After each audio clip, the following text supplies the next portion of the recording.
What's good, y'all? Ever since after the release of X's second posthumous album, Bad Vibes Forever, that came out back in 2019, this theory been on my mind a lot lately, that the two posthumous albums, Skins and Bad Vibes Forever, ruined X's legacy. You gotta remember, shortly after X died back in 2018, the allure in his unreleased music was at an all-time high. His fans didn't know at the time that most of it would be unfinished or ideas of the little music he had left. About 6 months after X was shot and killed, his mom and label would announce and release his highly anticipated first album since called Skins, with the album only being 10 tracks and 20 minutes long, including only one feature for the whole project, which was Kanye West. After the release of the album, not only X fans were disappointed, but so too were the casual fans, calling the album unfinished, with majority of the songs on the album being a minute and a half to barely 2 minutes long, not to mention with only being 10 tracks on the album. The first track was a 30-second intro with just only a robot talking, and the other track was a minute-long acoustic interlude of X singing in the background. With a lot of bad reception of this album, it only ended up selling 132,000 the first week and will fall off the Billboard's charts completely after only 6 weeks. To show you how bad this is, I'll compare his weeks on the charts to his last album, Question Mark has spent 185 weeks on the charts and still counting, compared to Skins, which only being 6 weeks. In my opinion, Skins wasn't that bad of an album, neither was the length of the album, considering his first project 17 was only 22 minutes long and 11 tracks.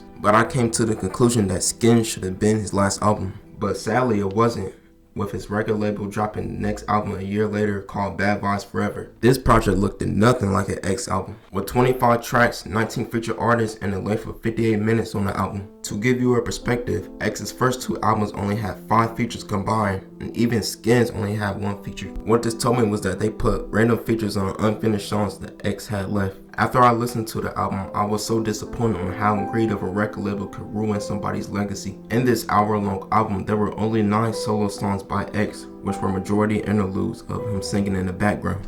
This album was so bad that it caused an uproar towards X's mom and record label. The numbers showed it too, only selling at 65K the first week, which was X's lowest selling album by far. The album also only lasted on the Billboard charts for 5 weeks. Both Skins and Bad Vibes Forever left a sour taste in X's fan base mouth. It's sad now, cause now that I see posthumous videos, X is like the poster boy of how not to do posthumous albums. And I also feel like as a music artist, the perspective on X's music has changed drastically since these 2 albums came out. A lot of people call them 2 X posthumous albums, but to me, they're 2 record label albums, which is a drastic difference. Forever.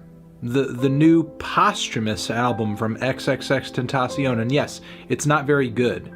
And it feels weird saying that because I feel like it not being good has very little to do with the artist the album is named after, because Bad Vibes Forever is yet another example in the music industry of an artist's name and legacy being grossly exploited posthumously with an album that is theirs in name and in name only. And look, not that because no matter how bad the album was, I will never be like, this is a bad X album. I'll be like, this is a bad record label album, because they're the one who made the changes and who made the final say. If you go to any streaming platform music related, whether that's Spotify, Apple, YouTube, or any other music, no song from Bad Vibes Forever or Skins will be up there. Like I said earlier, my main gripe with these albums were that it wasn't that they were like unfinished or anything, it was just that they took ideas and tried to make them literal songs and just throw like anybody on there,